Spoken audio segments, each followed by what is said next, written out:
د پاکستان د ترهګرۍ په ضد قومي ادارې نکټا د سېنات د کورنو چارو کمیټې ته ویلي چې د امن مذاکراتو په مهال وسلوالو یعنی تحریک طالبان پاکستان خپل فعالیتونه سیوا کړي، ځان یې پیاوړی کړي او د هغې وروسته ترهګر بریدونه سیوا شوي دي. د ډان ورځپاڼې د خبر تر مخه نکټا ویلي چې د پاکستان تحریک انصاف په حکومت کې چې د لا قانونه ګرځول شوي تحریک طالبان پاکستان یعنی ټي ټي پي سره مذاکرات پیل شوي په دغه مهال ټي ټي پي ځان بیا فعال کړي او خلې ځلې سیوا کړي دي.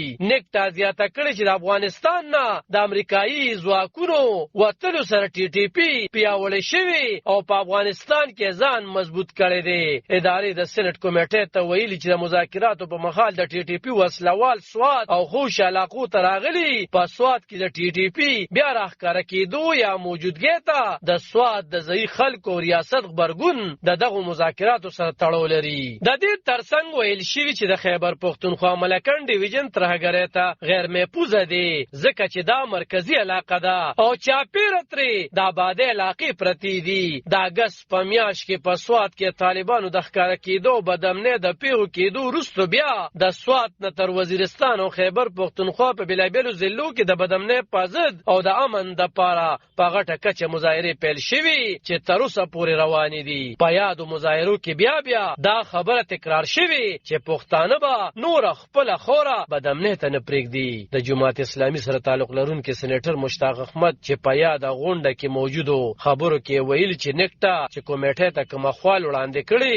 حالات د هغې نه ډیر زیات خراب دي. د ملکنډ د پولیسو مشر او نکټا چارواکو اخوال وړاندې کړو او په دغه اړه به بله غونډه کیږي. سېنیټر مشتاق احمد وایي چې په ځانګړي ډول د خیبر پښتونخوا امنیتي وضع د اندېښنې وړ ده. دوی د بدامنۍ غندنه کوي او دا د مرکزي او صوبایي حکومتونو امنیتي ادارو ناکامي ګڼي. په 8 دسمبر د پاکستان د فوجنوي مشر جنرال عاصم منیر د خیبر پښتونخوا د خیبر ضلع تیرا سفر کړی. ویلی و چې په سیمه کې ریاستي عملداري د قبایلي سیمې د خلکو امنیتي خلکارو په نه خریدونکو قربانۍ په ځای کړې شوې ده او د تل پاتې امن پورې به د ترهګرۍ په ضد جګړه دوام لري. په یاد ریپورټ کې ویل شوي که څه هم سږ کال د اکتوبر د میاشتې په پرتله د 13 نومبر په میاشت کې د وسلوالو په بریدونو کې 12% کمی لیدل شوي خو د مرګونو په شمیره کې یو کم 40% اضافه ریکارډ شوی وه. وسلوالو د نومبر په میاشت کې 34 حملې کړي